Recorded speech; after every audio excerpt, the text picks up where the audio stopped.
How's it going, guys? Honest pros and cons of Colorado Springs. Is it worth moving here? After living here for the better part of a decade and selling real estate here for most of that, I think that I have a pretty good grip on what our city has to offer. We're going to answer questions like, is Colorado Springs expensive? What is the lifestyle like? Is the job market good? What's the culture like? Is it safe? We're going to deep dive into all of these and give you some really honest answers. My name is Charles Beaton with Beaton Brothers Property Experts, and let's get into it with our 7 pros and our 6 cons of what I have come up with over almost the last decade of living here in Colorado Springs. Number 1, what makes Colorado Springs so amazing? The first pro is going to be military and industry, in my opinion. There's a lot of reasons for this, but we're the only place that I'm aware of in the entire world that has 6 military installations within an hour drive. Now, I am not counting all of the National Guard reserve bases. I'm not counting all the Army reserve bases. I'm talking about the active duty military installations between the Air Force, the Army, and the Space Force that are constantly moving people in and out. That creates a very stable economy for Colorado Springs in itself, El Paso County. And I am counting Buckley Space Force Base up in Aurora because we do sell a lot of houses to people that are PCS'd up there, and then they move down here and they just do the commute every day because your dollar goes a little bit further here in Colorado Springs. With that is going to come all of the defense industry spending that we have and all of those jobs and career opportunities that we have that come with the 6 military installations. Just to rattle them off real quick, we have Fort Carson to the south of Colorado Springs. That is the largest one. To the east, we have Peterson Space Force Base. Even further east of that, we have Schriever Space Force Base. And then we have Buckley Space Force Base up in Aurora. And then coming back down to the Monument area, we have the U.S. Air Force Academy. And then we have Cheyenne Mountain NORAD on our beautiful Cheyenne Mountain right outside my window here. And that has a ton of military components, Navy, Marines, Army, I mean, you name it, they're there. The Canadians are coming down, they're here. But it creates a very large and stable market for our economy here, just with Uncle Sam moving all of the service members in and out, and then all of the DOD and government support and private companies that work with the military and the government and DOD. Just to name a few, you can't drive a mile without seeing a Boeing building, Lockheed Martin, Booz Allen, Harris Radio. You name it, they're there. Moving on to number 2, the second pro that I have for Colorado Springs is the tourism and local flavor. This place is like nothing I've ever seen before. And having served in the military and bouncing around the United States, there's a lot to offer. Let's just start with from Pikes Peak going all the way to Memorial Park. We have the beautiful Labor Day liftoff. Not quite like New Mexico's hot air balloon liftoff, but pretty close. They do a drone show before the liftoff. It's an amazing event. It's an amazing weekend. We have breweries, festivals, museums, attractions like Top Golf, and the fun zone is like what I like to call it. Up on the north side by Northgate, we have an area that has a Top Golf, a amphitheater, and that amphitheater is only a few years old. And they've brought big names here, big concerts to the likes of Dierks Bentley, Alison Krauss, Robert Plant. We had 3-6 Mafia come. We've had different concerts. I mean, it's amazing what that place is doing in such a short amount of time. So that is across the street from Top Golf. And then across the street from Top Golf is a 2-story indoor go-karting facility with a bar at the top, and then there's a plethora of restaurants and entertainment in that area. There's just so much to do. And just talking about briefly what our town has to offer, I didn't even mention Pikes Peak. It's one of the only mountains that I'm aware of where you can drive all the way to the top, 14,115 feet to the top in a Prius or a minivan. And I am not knocking those 2 machines. They're beautiful machines, but you don't need a race car to drive to the top. It is a very easy drive up to 14,000 feet. And yes, I mentioned race car because Pikes Peak also hosts the largest and oldest motorsports race in history. Look it up. The Pikes Peak International Hill Climb has been going on for so many years. It's such an amazing thing. And that brings in a ton of industry as well. When you see Lamborghinis and Aston Martins and all these crazy high-end cars driving around town, you know that the hill climb is in session. It's pretty cool. And then we have the Garden of the Gods, which is second to none because the placement of it is like it was planned. You have this beautiful red rock formation, and just beyond it, you have Pikes Peak, which has, you know, the incline right on it at the base of it. And then, I mean, it's just amazing. So there is zero lack of tourism and local flavor here in Colorado Springs. And that's just to name a few. I have so much more I could talk about Colorado Springs all day. Now let's talk about outdoor lifestyle. One of the things that people are really moving here for is the outdoor lifestyle. You don't have to drive hours to get in the mountains, parks, trails, climbing, fishing, skiing. It's all in our backyard. And not to mention, we're only 2 hours away from Breckenridge. And then 30 minutes from there is Keystone. 30 minutes from there is Vail. 30 minutes from there is Beaver Creek. And it never ends. And if you take 70 going through Denver, you're going to hit Loveland, Arapahoe Basin. I mean, there are so many great mountains out there, Copper Mountain, just to name a few, that you can just do these in day trips. You leave your house here in Colorado Springs around 6:30 in the morning, puts you up there around 8:39, which is usually the first lift. And then you ski all day. They close down at 4:30, have your little après ski, and then you just come down back to Colorado Springs. So we've done that quite a bit. That's something that's been pretty amazing here. We have so many state parks, so many national parks here. It is just simply magical in my opinion. I absolutely love it. So if you're an outdoor person, you're absolutely going to love this, which that was my third pro, is the outdoor lifestyle here in Colorado Springs. And we are at 6,000 feet at the base of Colorado Springs. As I sit right now, I'm at 7,400 feet on the northern side of Colorado Springs, which we'll get into that later, is what is a foreseeable con that I'll be talking about in a little bit. Number 4, let's go to job market growth. This is the fourth pro. I talk about job market growth because of the military, you know, the defense industry that goes along with it, but that's only half of our market. We have some amazing colleges here. We have Colorado College. We have University of Colorado, Colorado Springs. We have amazing schools here in Colorado Springs. That brings a ton of other jobs. We also have all of the tourism that I've kind of already touched on. America's Mountain, Pikes Peak. You have the Garden of the Gods. You have Red Rocks open space. I mean, there's just so much stuff to do here. Not to mention the housing industry. Everywhere you go, which I'm going to get into this later as a con, they are building. So there is just so much going on here in the way of contractors as well. If you have any trades, plumbing, electrical, HVAC, you're going to be doing really well here in Colorado Springs, in my opinion.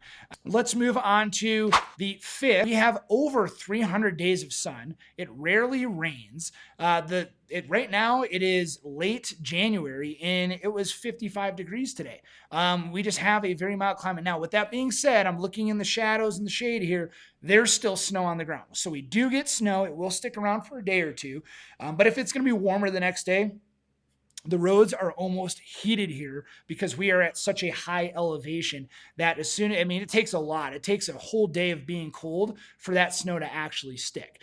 So the sun and weather, we get tons of sun, often, 200 to 300 days or more of sun, which is huge if you're coming from a gray, humid climate. I'm not going to hate on anywhere in the country because I love it all, but coming from the south or the west coast, our sun is just amazing. You can see on the doors behind me, those doors are west facing, and that sun is just beating on the side of the office here. Let's move on to number 6, the 6th pro that I have: schools and family. We have solid school options and family recreation, parks, community events. We have that balloon festival that I talked about earlier. We have the playgrounds. We have a city that is a city, but it still feels welcoming. And this is a very family-friendly city, in my opinion. I've lived in a lot of areas, but you can't drive anywhere without running into a massive dog park or a massive park for the kids. And there's just so many activities that you can do here. I mean, all over, not just in Colorado Springs, but if you travel outside of El Paso County, you drive 30 minutes, you're up at, almost 8,500 feet in Woodland Park. I was actually just showing some homes there today. It is a beautiful beautiful area that is an entirely different lifestyle, but it's only 20, 30 minutes away. And now I'm going to go back to let's talk about schools real quick. We have a ton of great public school systems. Some districts will rank higher than the others. You guys are going to have to look those stats up. But I will tell you that if you come here, we have not only the public school system, we have a lot of private schools. We have a lot of charter schools that are just fantastic. We have homeschooling academies, classical academies, and it's just an amazing place. You have a lot of options for your kids. And that is one of the number one questions that we get from people is schools when they're looking to move here to Colorado Springs. Now let's talk about location, which is my last pro. Again, I picked 7 for the sake of your time and bandwidth here on YouTube and social media. I could pick 100 pros, but if you want to know more, just DM me, send me an email, give me a phone call, and I can talk about Colorado Springs all day. But the last pro that I have is location. Colorado Springs' location is second to none, in my opinion. We are right on the Front Range, right? So if you look at a map, Google Maps, for example, of Colorado Springs, or the state of Colorado, there's a line that goes down. We call that the Front Range. That's where the mountains start, right? We are right in the middle of the state. We are, Colorado Springs has its own sprawl here. We have a lot going on, but we're only 45 minutes away from Denver. We're about 30 minutes away from Pueblo, Colorado. And then, Santa Fe is only a few hours down the road. Breckenridge, there's just so much going on here. But sitting at the foot of the Rockies, with easy access to Denver, like I said, ski resorts, national parks, the Front Range. That's not something that every city can offer. And I didn't realize that until I actually moved here in 2018. I was like, oh my gosh, how did I not know about this place? It's absolutely amazing. All right, now with further ado, let's get into the cons because a lot of people might be more interested in what we have to say bad about the city of Colorado Springs, which isn't a whole lot. I had to dig deep for it, but here we go. What the people don't always tell you about Colorado Springs. Number 1, rapid growth and sprawl. Now, this is something that I touched on a little bit, but this is a big one I have to say. Colorado Springs is expanding everywhere. If there's land within the city limits, it's going to be built on in some way, shape, or form. It happens all the time. We've been seeing it for years. Land is being bought and built on. The city keeps sprawling outwards and expanding. This means construction, longer drives, and that less of an old town feeling. And the infrastructure just isn't really keeping up with it, which I'll hit here in a little bit. But we have rapid growth and sprawl. We are a growing city, and it has not slowed down at all. Like I said, you drive, you're going to see new development neighborhoods, apartment complexes. I mean, just everywhere you look, we are growing. Becoming more and more like Denver or like a California, in my opinion. It's just growing. It is so beautiful here. Everybody wants to come, and we don't close the doors. Everybody here is welcome, and it looks amazing, so we understand it. Number 2, the cost of living. So this would be the second con that I have. It is a little bit more expensive. With that being said, I just paid $1.71 per gallon for gas over at our local Costco and Sam's Club. So we have really cheap gas, and we also have really, really cheap property taxes. So yes, our houses here are very expensive. Average price here is about $525,000. It's gone up to about $575,000 a few years ago, and it's been slowly coming back down a little bit.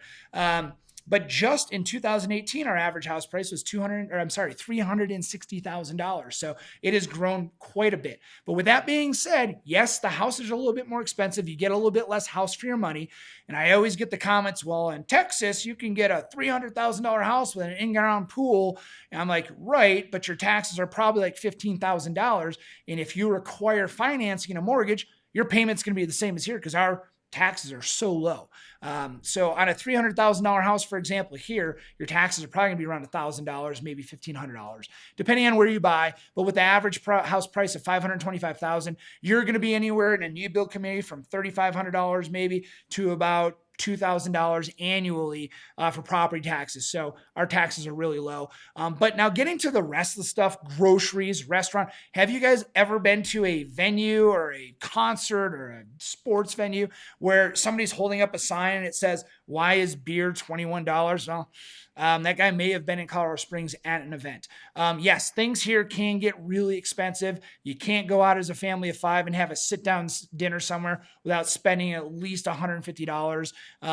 If there are, I haven't found it, but we do have really nice restaurants. But just to go out to a basic medium level restaurant, it's expensive. Like I said, groceries. If you need any work done to your house, contracting is like out of control. It's very, very expensive to do. So it always matters who you know and the reputation of those people. We have a contact list of trusted vendors that we've been using, and that is a living document. If those vendors don't perform for our clients, they come off and we'll add somebody else because there's a lot of them out there.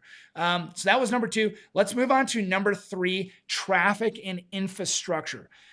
Since 2018, exponentially, I've noticed that the corridors going north and south and east and west, they're getting gummed up pretty good. What was an easy commute before is not anymore because of this sprawl that we have.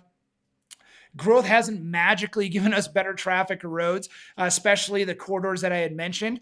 The prices folks coming from smaller, slower paced cities notice this really quickly during traffic hours. That is a real thing, especially if you're trying to get from the south side of town to the north side or the east side of town to the west side.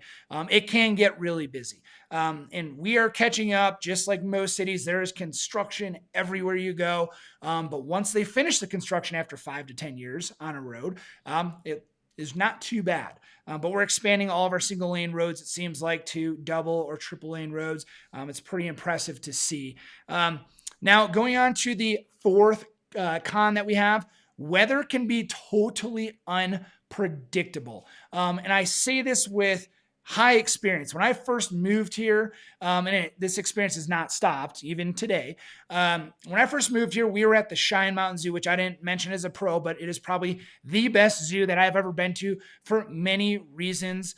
Sorry, I had to take a break. I had to turn the lights on. I had to open a window because I'll tell you, when that sun goes down behind the mountains, it just immediately starts to get dark. It's pretty cool to see.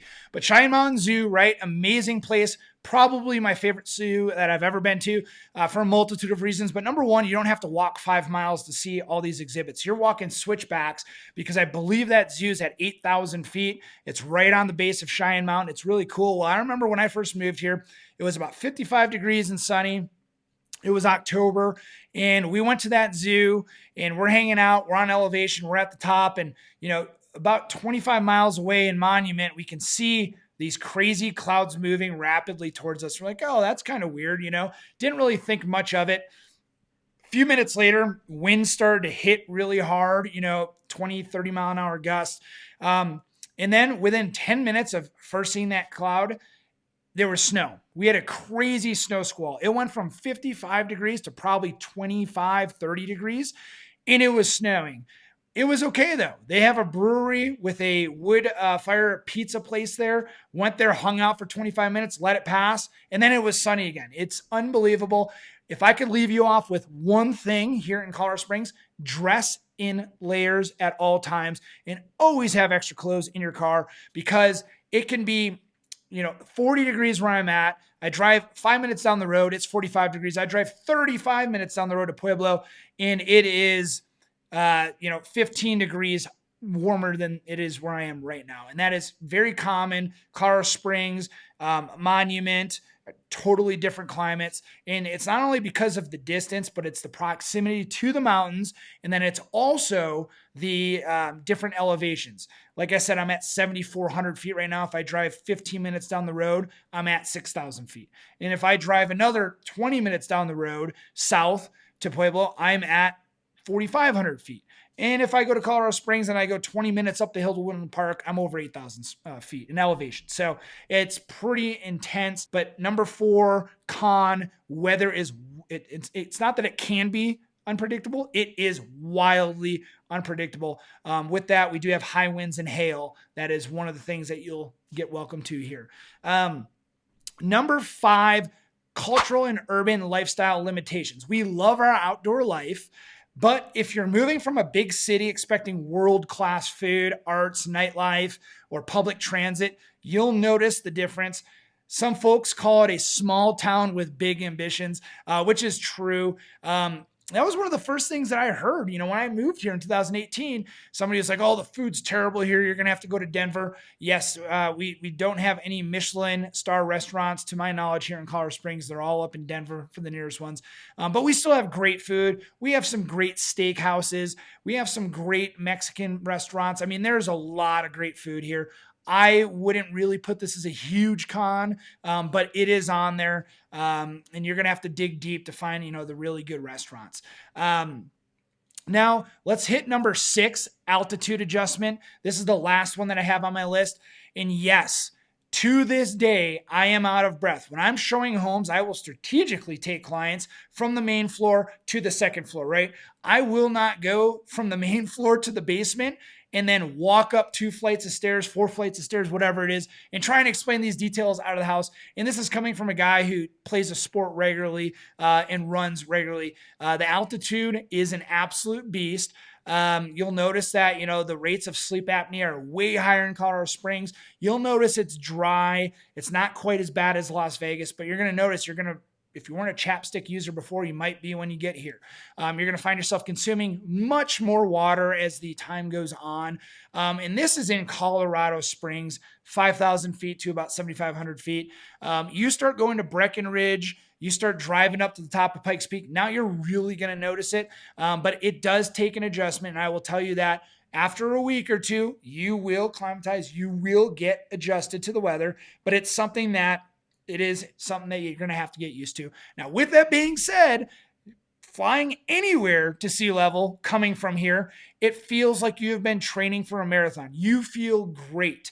I play hockey, for example, and I'll go to Florida for a hockey tournament. I feel like I have been training for months.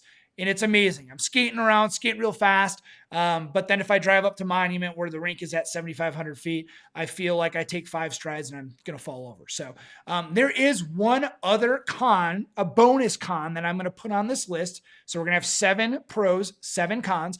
It is the cost of living, but also insurance. We in Texas have the highest hail ratings in the entire United States. People file more hail claims here than anywhere else. With that comes new roofs. There is not a street that you can look on that doesn't have a re-roof going on at some point in time here in Colorado Springs. So just plan for that. I know that it was a shock to me when I moved here. Your homeowner's insurance is going to be much more expensive. You're talking $2,000 to $2,500 for an annual homeowner's insurance policy on the low end. But the highest I've ever really seen was about $3,500, unless you're in a high fire area, which I'm not aware of any of them in Colorado Springs. I know that Evergreen, Conifer up north a little bit, they can get in the $6,000, $7,000 range real quick because those are high fire areas. And then your auto insurance is going to be quite a bit higher. I remember we moved from Tennessee to Georgia to here, and I think we're paying like $180 for 2 vehicles, full coverage. Well, now we pay about 4 times that amount. We more than doubled our cost of insurance for those 2 vehicles because we had the same vehicles in Tennessee and Georgia as we did when we moved here. And it went from $180 a month to about $400 a month. So just something to plan for. It's the nature of the beast. You live in a beautiful area. It's going to come with it. Just like if you're moving to Florida, you're probably going to have flood insurance somewhere, right? I went on a website and it tells me what people are asking about Colorado Springs. And this is where I came up with these questions. So just to recap, is it expensive is one of the most popular questions. What is the job market like? What is lifestyle like? Those are the top 3 that I picked. Now I'm going to go into a little bit different of a segment. Who should move here? If you want access to nature, a strong economy, a really strong economy, in my opinion, military or tech jobs, family-friendly communities, and sunshine, I think Colorado Springs is going to be really hard to beat. If you want a big city culture, sky-high diversity of nightlife and public transit, you'll find this place a little bit different and a little bit more difficult to navigate. So the final takeaway that I have for you guys is Colorado Springs isn't perfect. It's, no city is that I'm aware of. But for many, the pros far outweigh the cons, and I truly believe that. It is a city with opportunity, adventure, in a community ready to welcome newcomers, which I believe is 100% true. And if you're thinking about moving to Colorado Springs, please reach out. We would love to be the people that help you guys navigate that journey and get you into your ideal home. Now, if you liked this video, go ahead and smash the like button, subscribe. We will be here. And also comment below if you guys have questions that I didn't go over. We are a wealth of knowledge when it comes to our beautiful city here in Colorado Springs, in the surrounding areas here in El Paso County. We actually sell homes in the entire Front Range. We just closed on a house in Fort Collins. We have a listing in Rye. That's about a 4.5-hour drive in between. So we can help anywhere, but utilize the comment section. We can certainly help out. Thank you so much for hanging out with us here today. I'm Charles Beaton with Beaton Brothers Property Experts. Make it a great day.